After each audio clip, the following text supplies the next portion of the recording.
Good morning, everybody. Welcome to the Saturday morning real estate marketing show with Ruthie Rocks, Ruth Allbrand, and I am Marketing Max.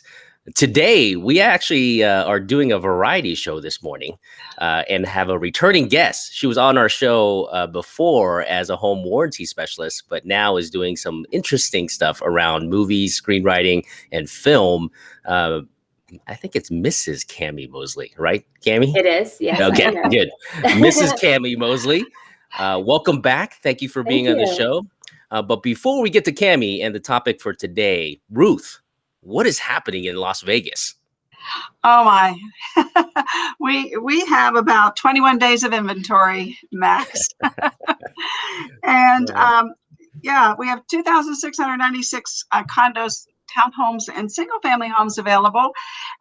We put 148 on the market yesterday. So agents are out there working hard, listed 148 homes, which I love because we put 105 under contract, and I always like the under contract to be less than just listed, so that we don't lose a little bit of surplus. Yeah, we have some surplus.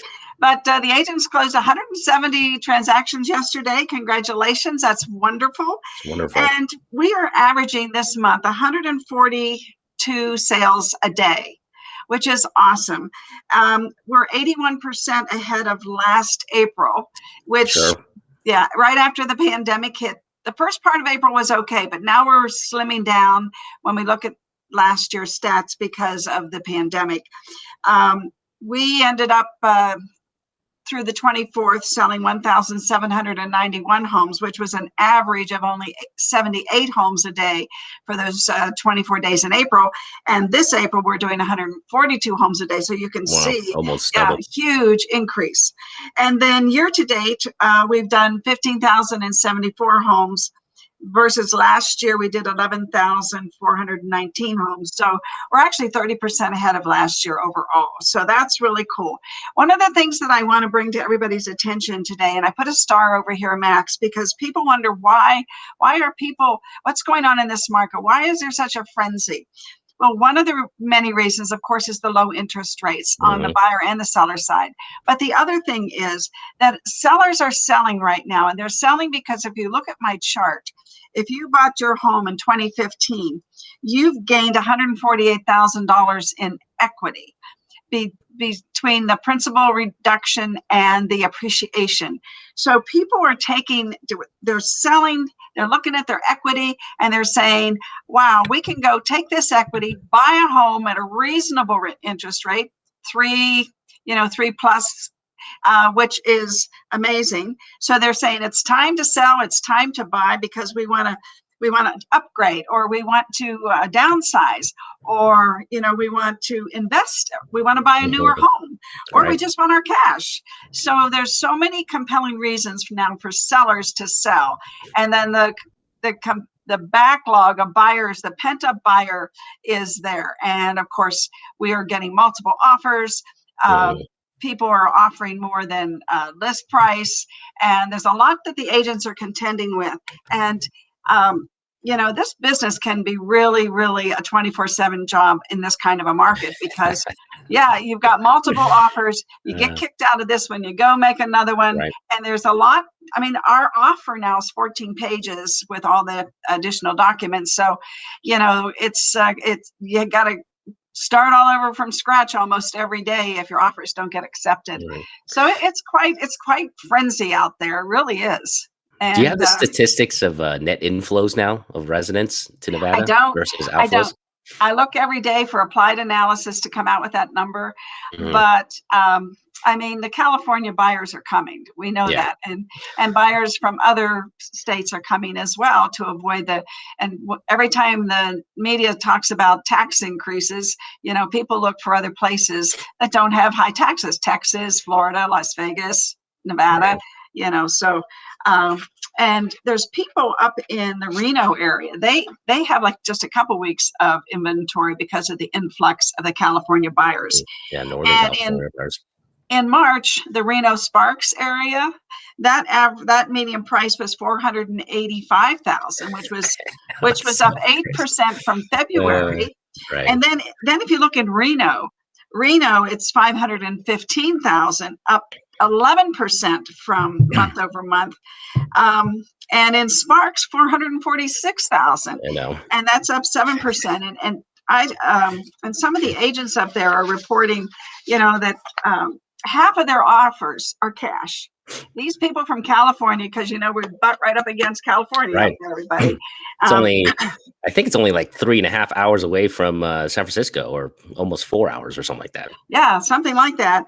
But, the people are saying, the agents that are talking about it up there, they're saying, that these Californians come with a $1.2 million budget. And that one has a Napa buyer with a $2.5 million budget. Mm. And it doesn't matter if the property is over 2 million, 1 million, 5 million, 6 million, they are still seeing incredible cash offers. Amazing. I mean, Yeah. I don't think we've ever seen this. I mean, we've seen a frenzy market, but not like this, where the high end is coming in. It's the migration that's happening, right? I mean, that's what's happening right now. I think that I talked to one of the builder representatives here in the northwest side of town, and he said that the average inflow is anywhere between 3,000 and 4,000 residents, and the outflow is around 1,200 to 1,800. So, I mean, we're still netting roughly either 1,500 to 2,000 residents a month, and so that's what's creating the shortage here. They need housing, they need apartments, they need a whole bunch of stuff, and so. And this builder plans, they said the projection for the next 4 years is going to be good. Yes. That's their projection. So a lot of things happening in here in Las Vegas. It's amazing. And I've got my, let's get out of real estate for just a second, because let's see if I can pull this baby up here. Guess what? The Golden Knights are #1.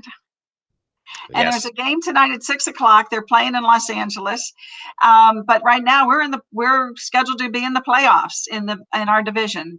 So I mean, I'm so excited. So I wore my Golden Knights jacket today, Fantastic. and I have my Golden Knights shoes on, and I'm ready for the game tonight at 6:00. So go Knights! So this town is just amazing. Who is it? There's a country singer. Oh, his name just escaped me. Come here. July the 10th, or he's going to be here. And he sold out the stadium. Mm. Now, when they say sold out, and nobody's been able to answer my question yet, but there's that stadium, the Allegiant Stadium, seats 65,000 people. I mean, I cannot believe that place is sold out. Can you? I mean, that's just amazing to me.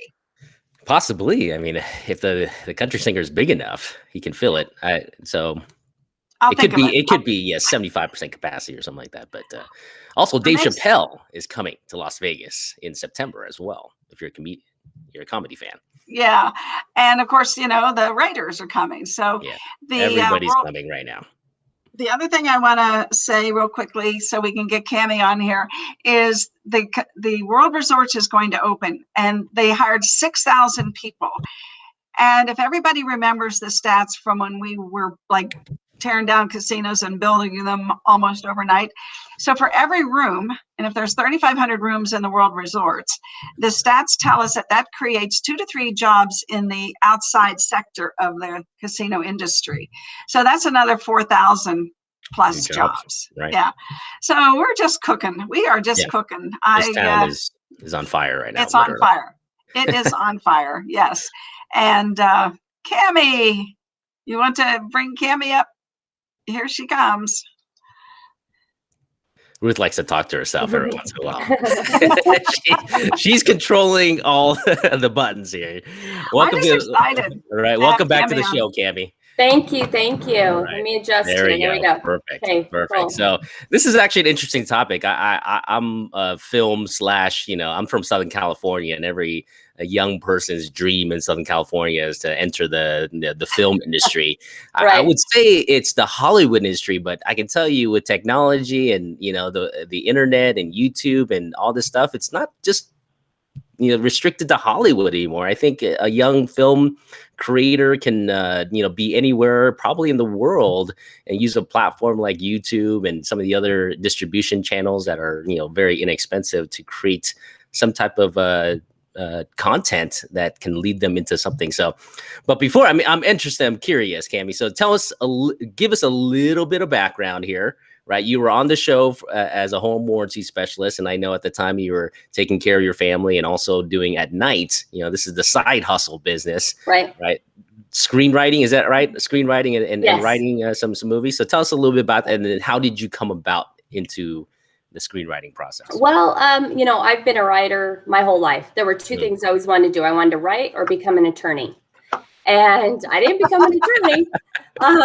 Life takes you in strange places, right? And so I wrote my first feature-length script I started about 5 years ago. I wrote the first one, wasn't great, but you have to learn. And so they usually are. Yeah. And so everything's evolved. I've taken classes. And then last September when I left home warranty, it was really a matter of, you get to a point in your life and you think, what do I really want in a life? And I have to say, I'm going to plug Ruth. She is one of the most inspiring women I've ever met.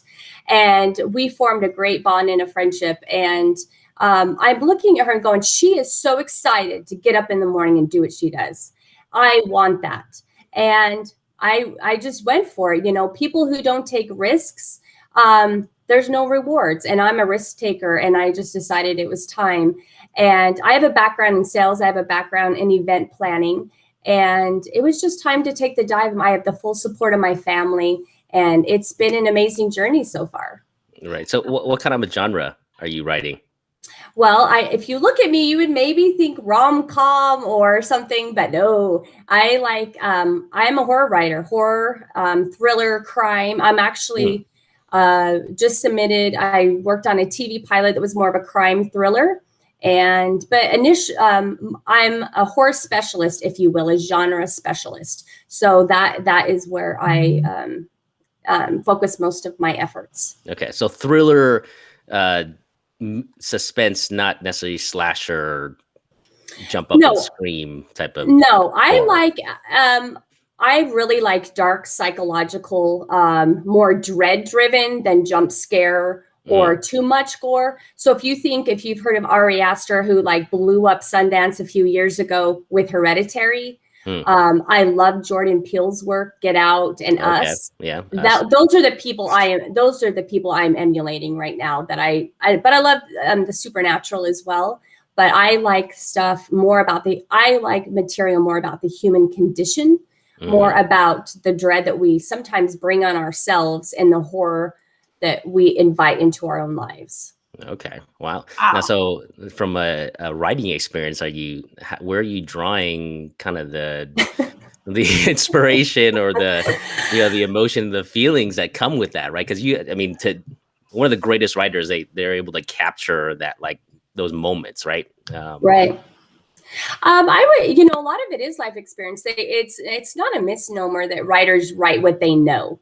And yes, everyone's had tragic things happen in their lives.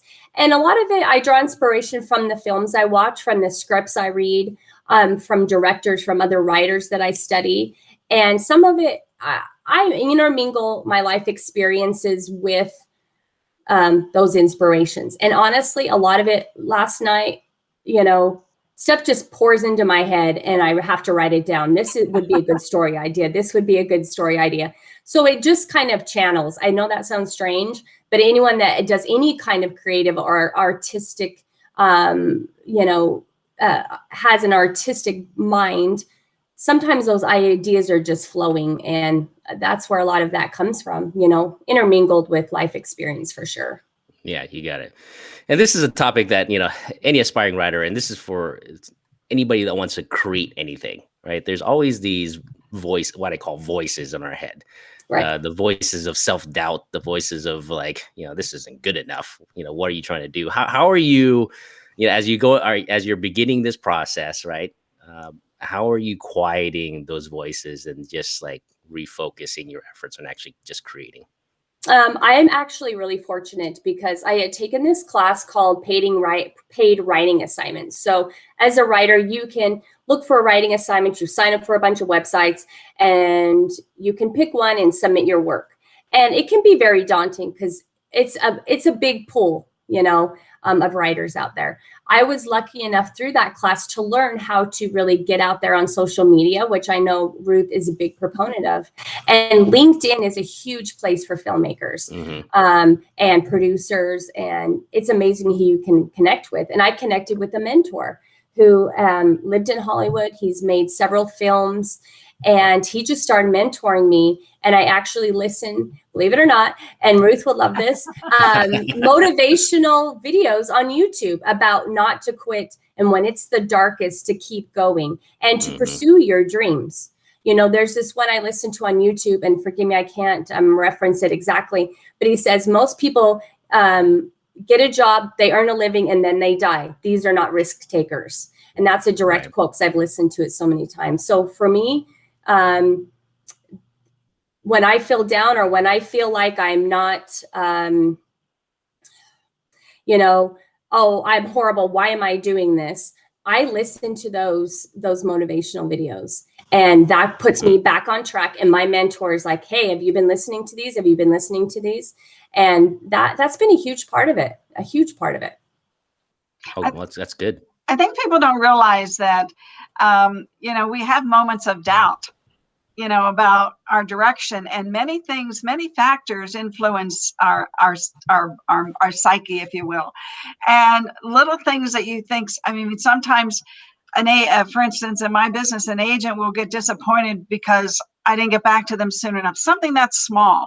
And I think, oh my gosh, you know, am I not living up to my, you know, my own expectations of myself? And now I'm letting other people down too. And then that interferes with my spirit. Do you have that as a writer as well? Oh, yeah. I mean, it's funny. If you look at any kind of writing feed, like on Instagram, there's one called Blue Cat Screenplay. And I actually was a semi-finalist for one of their film fests or screenplay writing competition, rather.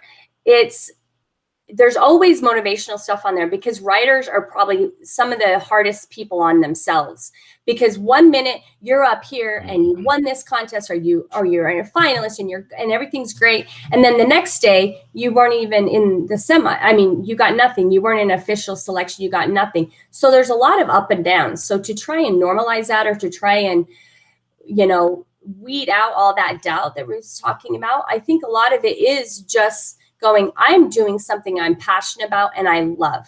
And yes, I want to get paid at some point, but I feel very fortunate that I can do this day in and day out, help take care of my family, support my husband in what he does, and do this. And it is that self-doubt that'll kill any kind of writing career, any kind of entrepreneurship, any kind of real estate career. When that buyer doesn't qualify, or when you've had the house listed for 25 days in a normal market, and the sellers are breathing down your neck to sell their house, there's a lot of room for self-doubt. And if we want to succeed, we just have to keep moving forward. And it's a grind. You got to grind it out. I listen to this Sylvester Stallone YouTube a lot, because it seems to me he never gave up. Yeah. He was one of those people that just believed so much. And he was at a point in his life, though, very unlike us, I think. He had nothing to lose. Right. He was at the very bottom, and this was the last resort. He had to sell his dog, right, to get to produce Rocky. So, absolutely. So what do you do specifically, right? I mean, I always like to hear strategies. So the moment that you're, maybe writing something, or you have a writer's block, or that moment of self-doubt, comes, and like, whether you can do this or not, because we all do this as entrepreneur. If you're an entrepreneur, if you're a creative, if you're doing anything that's outside the norm of like clocking in 9 to 5 and working for somebody else, this is an ongoing struggle. So what do you do? In the moment, do you do anything specifically? Do you get up? Do you have a process? Do you continue writing? What do you do to get past that moment? Those moments do happen a lot when you're writing, for sure. I've been kind of stuck in the current script I'm writing. So I got a tip from, screenwriting site. I can't remember which one, to set that project aside and work on something else. So if I have a new idea, I'll just go outline or jot down character sketches or do something else, and then I'll come back. That seems to help a lot. I'll get up and walk around, take a quick walk. Stephen King used to go for long walks when he was having issues finding his inspiration. But, they say there's no such thing as writer's block. You just have to keep writing. Right. And if it is crappy, go back and fix it later, but keep doing it. I'll do some squats, some push-ups, something like that, just to get my blood flowing, because you sit a lot as a writer. And it's hard for me to do the standing desk. So if I can get up, move around, then I get back in, I engage. I always have headphones in. I'm listening to horror music. I'm listening to horror TV show or a horror film as I'm writing as my background. And I've really learned just to put my head down and keep working on it. Yeah, you got it. And you got to discover yourself as what kind of writer, like everything in life, anything that we do, we got to discover like how we operate. Like for me, I'm not I wanted to write some courses and things like that nature. And I'm not a from the beginning to the end type of writer. Like if I have an idea, I need to jot it down and put it on paper. And so what I've discovered about my own writing style is that I'm not from a timeline, I'm not from one time to the other. If I have an idea, I got to develop it right then and there, and then I can go back because that's when the inspiration happens. And so, do you go through that process? What type of writing style do you have, or and how do you block out, what you're going to write at that? And then I'm going to go into the next topic, which will be very related to real estate. I can definitely relate to that. If I have an idea, if it's the end, or even if I have a line that comes to my head, I have to jot that down. And it's very similar to that. I don't go from, act 1 to act 2 to act 3. It does not flow like that for me. Sometimes I'll make notes at the very end and I go, oh, I know exactly what I want to happen in act 2, but I haven't even thought of a title, or I don't even have all my characters driven yet. So it's very much that a similar process to that, because our brains don't always work linear like that. So I think when it pops in, we just have to put it down. I was just on a panel, was listening to a panel and watching a panel on a screenwriting summit, and Aaron Sorkin, who's like one of my heroes, he was on there live, and I was like so starstruck. He can't see us, of course, but and he said he gets in his car and he will write the script as he drives. Sometimes he gets lost, he's not even paying attention, he doesn't take notes, he just goes home and writes it all down, and it's all unraveled in his mind. It was fascinating. So I'm always trying to learn from the greats. So I think taking a drive sometimes would help too. It'd be great. Do you use any type of recording device to record your thoughts if you're not, like in front of your computer where you can just create it there? Yeah, I record on my phone. I'll take notes on my notes section in my phone if I'm sitting at dinner, something pops in my head, or I've been lots of weird places and stuff, and I hurry and put it in my notes so I don't, because I will forget. It'll be gone. You always forget. It's like, I get massages once a month because I'm a lucky girl like that, and my husband takes care of me, and I have ideas every time I get a massage. So I always have to get in the car right after and jot some notes down. So when you can quiet your mind like that, I think that's why he drives. That's why they come when you're sleeping or when you're just waking up. Yeah, Deepak Chopra calls that entering the gap. Ooh, yeah. So where your mind is completely still, and then that idea you can actually recognize, right? It's like a still pond. You can see the ripples from a pebble. You can't see a ripple if you throw it in the ocean because there's too many waves happening. That's what happens. Exactly. Oh, that's great. So here's something related to obviously to any entrepreneur or anybody looking to develop it or create is how do you run your time? Right. That's the most important thing. Like, do you set a time for your writing? Do you set a time? I mean, what is your schedule like so that you make sure that you can produce and create? When I first started this process years ago, when I was still working and doing different things, I had a life coach, and she said, if you want to do this as a job, treat it like a job. Set hours to do it. Now, am I perfect at this? Never. I have a family. My dad lives with us. We have 2 dogs. Life's never perfect, but my goal is always, I do kind of my connecting social media stuff in the morning. And then in the afternoon, my goal every day is to write 4 to 6 hours, whether that be editing whether that's updating all my profiles on my different sites that I'm part of, or actually just working on a script. So, and I block out that time. I don't interact with my family. I am either in my room or I'm out on the patio, and I block out those 4 to 6 hours. And, it happened probably 3 times this week where I do a checklist like I have for every job I've ever had. These are the things I want to get done today. Or I'll even plot out the whole week. I need to get this done. This contest is coming up. This film fest that I want to enter, I'll put stuff on my calendar, finish editing by this date. So I organize it just like I have any job I've ever had. It is a little challenging, to be honest, to do it to get those hours in. But I figure most people, their most productive hours are 4 to 6 hours. If you have a clock in job anyway, there's always a couple hours. You got lunch, you've got distractions on the phone, whatnot. So the hardest part is getting distracted by social media. You're getting stuff on your phone, and I'm like, Instagram, Twitter. So that sometimes I have to put my phone, turn it upside down and not look at it, and just be in my zone. And that's the most important thing for me, to make sure I meet those goals of doing it, because it is my job. People do jobs every day that they don't get paid for, but I'm going to get paid. Next time you have me on, I'll say, wait until I get that first check. No, that's, I look at all the young kids, and I used to be one of them, right? Just a mere 20 something years ago in my 20s, thinking that like being an entrepreneur or, running your own business is a fantastic, great thing. But if you've never worked for somebody or actually been in business, like working in a business, you have no idea what it takes to run a business. And a job is a great training ground to develop things like time management, right? The fact that you have to show up at a certain time and be there at a certain time, do some work, and then you can end your day. Is great training for you to become an entrepreneur or a writer or a creator, because you got to treat your craft in the same manner if you ever want to accomplish anything. So that's something that's great. So I'm glad you have because I remember trying to write in my free time, and I'd be like, and right now it's the worst time. There's so many distractions. You're right. The scrolling they call it something, the scrolling syndrome or whatever. It's like, it's hard to stop scrolling once you kind of get going. So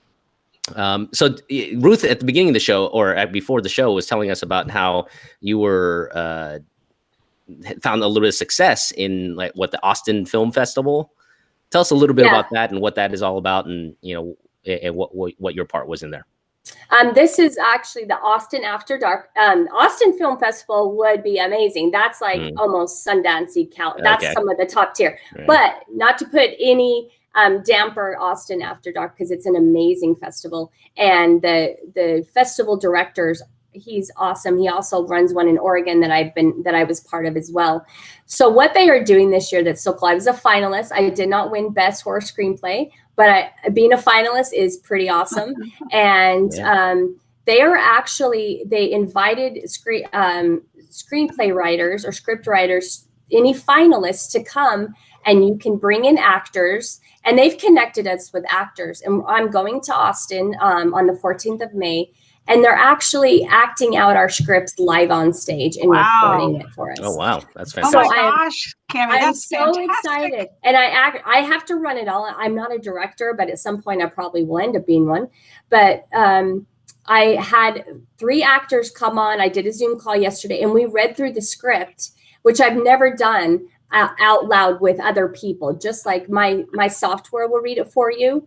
Or I can read it in my mind or read it out loud. But to have other people kind of acting, because it was just the first run through, it was so exciting. So 10 pages that I've picked out of the script will be acted out. And it's just really cool. They do, because a lot of times you can even win or be a finalist, and you go to a film festival, and horror film festivals are a blast. And then they announce the finalists or they announce the winners, and you're just like, hi. There's no visual medium. Right. There's no visual. Right. There's never going to do a reality show about screenplays. Right. This is screenplay writers. Exactly. And their day.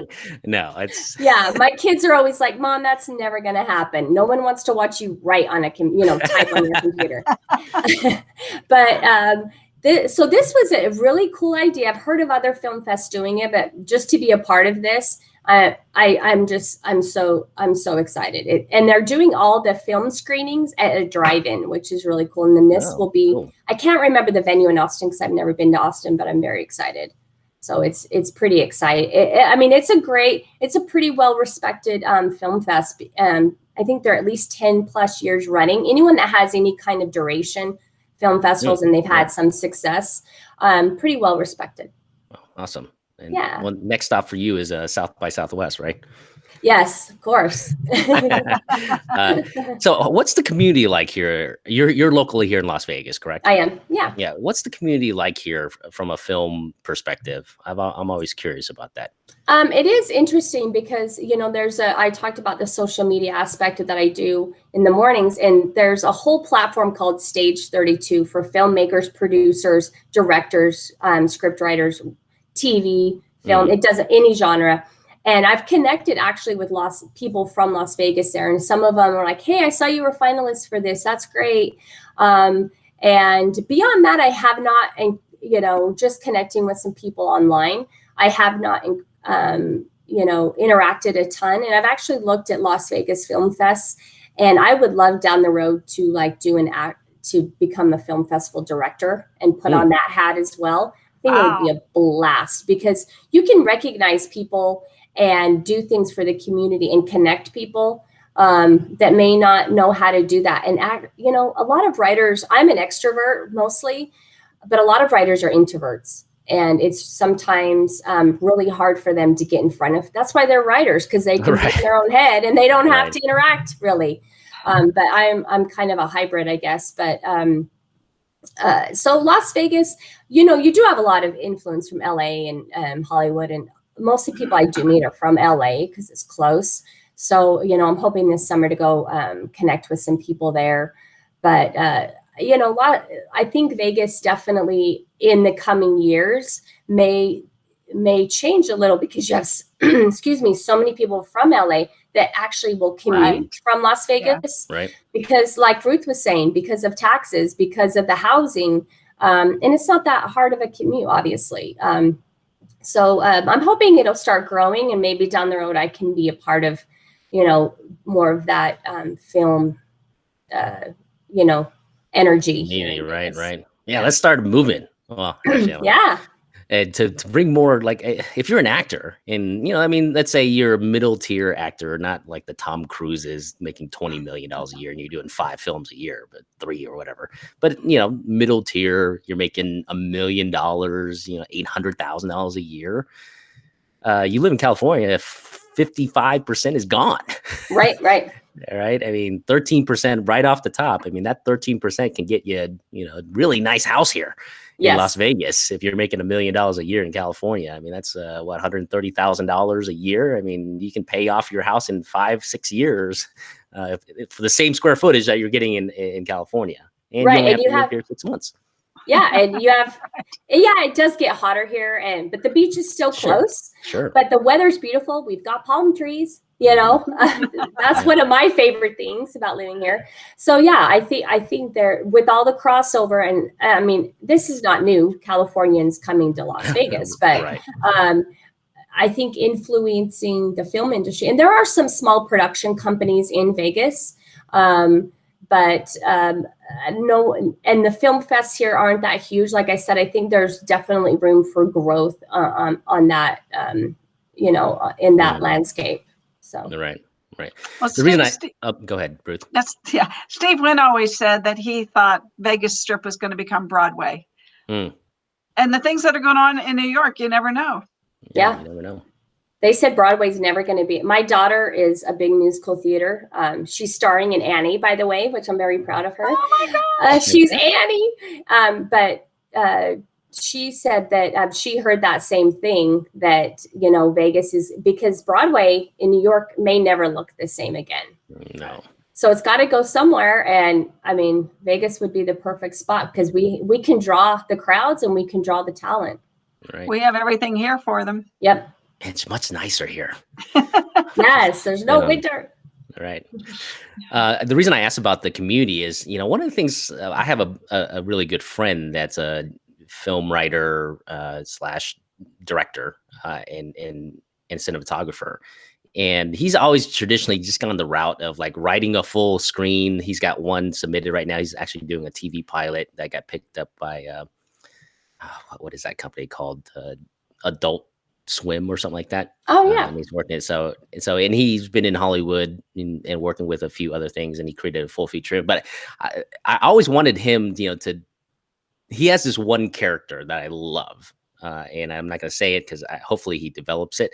And I'm telling you, I think the new way of connecting directly with your audience first to build the demand, much like an author, right? I mean, as a publisher, no one wants to pick up a new author, like an unknown author, like that has no platform whatsoever. But if you already have a following, say 10,000, 20,000, 100,000, whatever people like on, social media, and they're consistently consuming your content, then distributor would more likely listen to you because you already have a built-in platform. And so my ideas around content creating and writing and doing film is to start with, like, here's one idea, like develop a character, and basically either if you're a writer, right, team up with an actor that you think would portray this character really well, right, and basically create daily vlogs or some type of different scenarios, like real life scenarios where they're them in real life, well, pretending to be in real life as them, right? And then putting up like creating their own channel on YouTube. Yeah. And he's a comedy writer too, so it'd be easier. There's a lot of comedy, right? I mean, and this character that he has, like, you look at him, he's like a Napoleon Hill / Borat, Midwest guy. And it's so great. Like, you can't look at him without laughing. I'm telling him, like, you should do something and develop this character and maybe create a little following. Because I don't think you need to go the traditional route anymore, in my opinion, of like writing a full script, trying to submit it to, like, the film festivals and the director or the producers. I think if you write short horror stories or just like little snippets of thing, and then have someone like either act it out or have the characters talk about their experience and the situations around leading up to whatever this event is, and then generating some buzz around that. I think, and then you start building, an audience and a platform, then you can go like, look, I've gotten 1 million views on these 5, 6, 7, 8 characters that I've developed. And then, being able to present in the background as you're doing all that, working on building a full kind of like movie or TV series around it, so that it's a little bit more of a step process. But I think it's going to be much more successful than what people have been traditionally trying, the Hollywood style of creating, which is like writing a full screenplay and then trying to submit it to different places. Where what if you write the full screenplay and it just doesn't hit? And then you just wasted 8 months, 9 months, or 2-3 years of your life.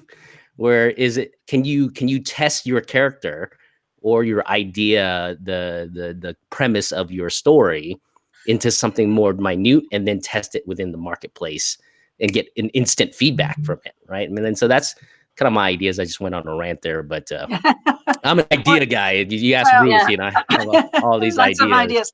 But Gary Vaynerchuk says similar things, that we need to become characters. Mm-hmm. And get a following for our character, cartoonish or whatever it is. It would be different in your case, Camie, but I like the idea about having, a series. I don't know if you've ever thought of that, but a series involving, a particular person or two. Have you thought of that? Is that part of your future? I would definitely entertain that. You're right on. There's definitely so many avenues now, other than that traditional writing all these spec scripts that don't really go anywhere, that breaking into Hollywood, I might as well go try to be in the WNBA. I'll probably have better luck. But, because of all the streaming services, because of YouTube, because of social media, we're so much more open. And for screenwriter, it's fabulous because now you're open to indie. You're open to Netflix is picking up all kinds of indie films that those people, you'd have no idea who they were 20 years ago. Correct. Some of those indie films hit sure, in the 90s, like Blair Witch and stuff, but they were few and far between. But now, yeah, if you can brand and if you can start something like that, I honestly never thought about doing, start with this character or whatever. And like to go through like a horror anthology or a horror series and do 5-minute shorts on YouTube, I think it's a fabulous idea. I wrote a horror short and I wanted to film it myself and do it this summer with my family. So I'll probably do that and I'll probably throw it up on YouTube because you never know. And if I've connected with some decent great directors actually, and production people and stuff. Twitter is like, other than LinkedIn, Twitter's a great place for the film industry and especially the horror industry for some reason. And, it would be great if I plugged that there. It would be, it's a great idea.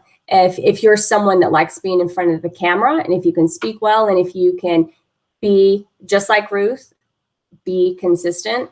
I think that's a very viable way to go. And if you see me on YouTube doing horror shorts, I have you to thank for it.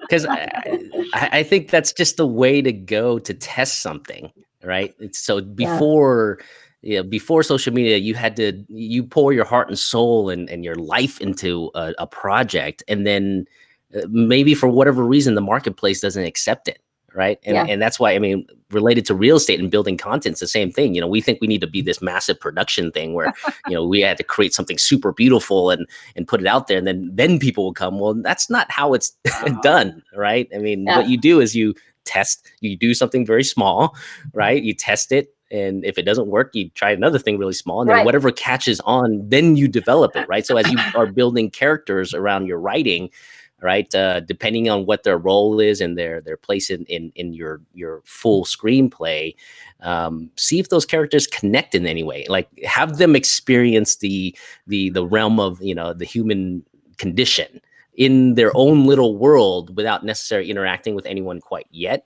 And if you start having a following, then you start building, okay, that character resonates with people. And then dissecting why that resonates, right? Is it because they have a particular trait or because of blah, blah, blah, blah? Because I think stories can be developed. I think stories are an important part, the story arc. But the reason why we go to watch films is we watch the character arc develop, right? Mm-hmm. It's, there was a screenwriter in like the early 2000s. He's not a screenwriter. He was a failed screenwriter, becoming like one of the best screenwriting coaches. I think his first name was David. I forgot his last name, but I attended like a live webinar. And he said and he broke down, he did a statistical analysis of all the films that won Oscars or made like over at that point, $50-60 million, which was a big deal. Now it's like, if you don't make $1 billion, you're a flop. But, he found a commonality. The reason why is that, yes, the story was great, but the character arc was what was great. And when people connected with the characters and they saw them going from one place, to learning something at the very end, is what like creates that emotion, draw. And so I think you can do that without, and then develop the story behind it, then put those characters in those situations. And then it becomes people are even drawn even more. So, that's just my 2 cents. I may be talking out of, no, I love that. No, character, every summit I go to, every panel I listen to, all people want is character driven. And then story is always second. Character, even more now. If you watch older films, it's so much driven by story. And a lot of times your characters don't even have an arc. But now people want, because we consume so much and there's so much available to us, that to have, just like you're saying, those standout characters that are so driven, or they go through these metamorphosis, or there used to be a good guy and a bad guy, right? Like in cop shows. The good guy always did good guy stuff. The bad guy always did bad guy stuff. Right. Those days are gone. Dead. We want people that, are like us. Vince Gilliam changed all that. Oh, bless him. Yeah. Yes. He's a creator of Breaking Bad. Yeah.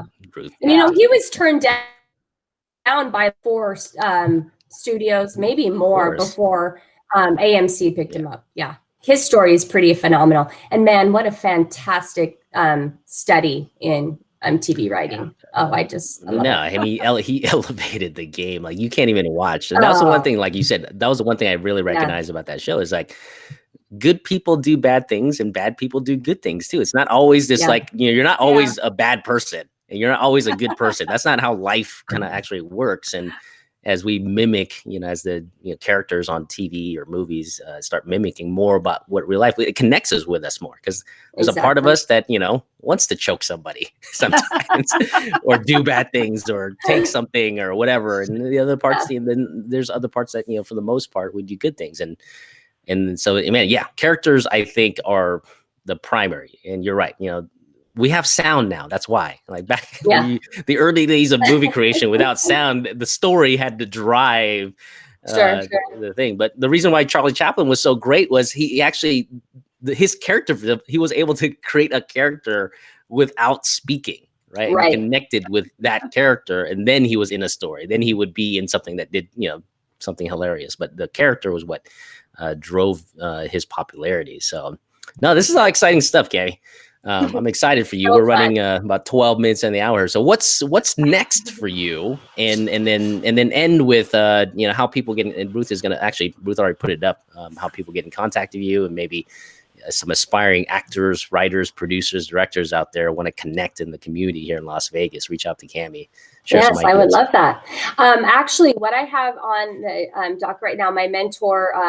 As I said, it's produced a few films, and actually I started a company, and now it's a production company, and I am in development for one of my scripts. I can't say a ton about it, but it is up on IMDb, which I am also on. And you have to have IMDb Pro, which you have to pay for, to actually see a film that's in development or pre-production, because it's not an actual film yet. Okay, got it. But that's more for the film community. Industry, right? For industry, correct. So that's what I'm working on right now. Is getting that going and trying to attach some talent to that film. We have a location we're looking at. I've already gone location scouting for that.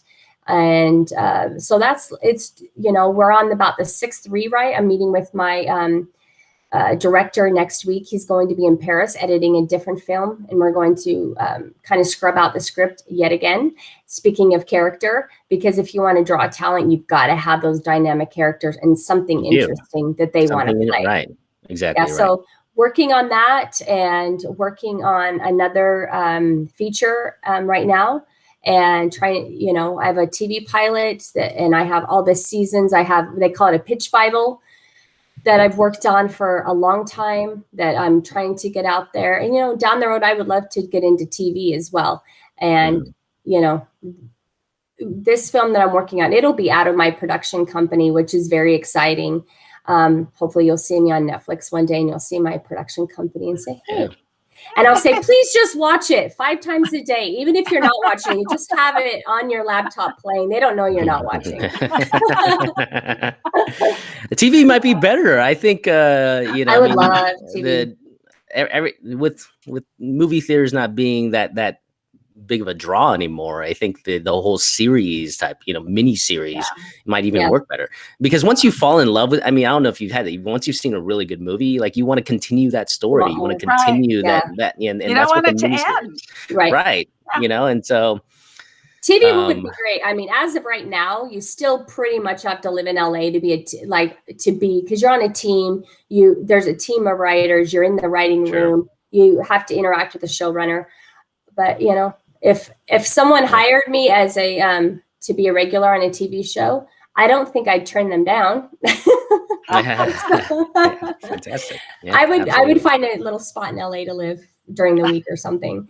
So that's kind of what I've got going on. I'm always got a lot of balls in the air. I like challenges, and I always have little side hustles and projects I'm working on. That's how I stay, energized. I got to keep up with Ruth. Yeah, we all do. We all do. If the screenwriting doesn't work out, I love your room, your bedroom. It looks like Thanks. very well know. put together. Thank you. If the screenwriting doesn't work out, interior design may be something that you may want to consider. Gosh. And the reason I noticed is because man. we just bought a new house, and my wife's going with a more white and gold type of theme, which is obviously very popular these days, from what she tells me. And you have that perfectly in your bedroom, and even your bed is well made, which is incredible. There it is. So that was the first thing I noticed. I'm like, wow, is that a hotel room? Who? All right. But, Beautiful. Yeah, beautiful background here. So, thank Camie, you so much. Thank you for coming on. Ruth, any last words? And then what's happening? I'm just thrilled with Camie and her successes, and the abandon script. I'd love to, maybe next time we'll talk about what it's about or what you're working on. We have a contracts class on Monday from 10 to 1 with Jimmy Daig, and then law is 9 to noon with the Nevada Commissioner Lee Barrett teaching it. He's actually a commissioner who's going to come and teach for us now. So we're just really jazzed about that. Pulling them away from LVAR, huh? Always moving forward. Well, all I got to do is, pay him a little more. Fantastic. That's the way life is. I love everybody. Thank you so much. And Max, you're a great moderator. I can't, I always, after the show, say, I didn't thank Max. So today I'm thanking you, Max, for all you do. Welcome. I mean, you're fantastic. Yeah. And I love my Saturday shows because I don't have to prepare a lot. All right. Well, Camie, man, much success to you. Looking forward to, we'd love to have you back to see how things are going and to say and help you stay accountable, right? I mean, that's right. That we're thinking about you, like, well, what's Camie up to? So keep writing. Thank you. Thank you, Max and Ruthie. Yeah. And I'll see everybody Monday. I am not going to do Sundays anymore. I have some conflicts with Facebook and YouTube. And so some of my inspirational things I like to show, Facebook is saying their terms of service don't want me to do that. So I'm going to take Sundays off. Oh, fantastic. There you go. Well you deserve it. Yeah, exactly right. Have a great week, everybody. We love you. Camie, thank you so much. And Max, appreciate it. Yeah. It was a blast.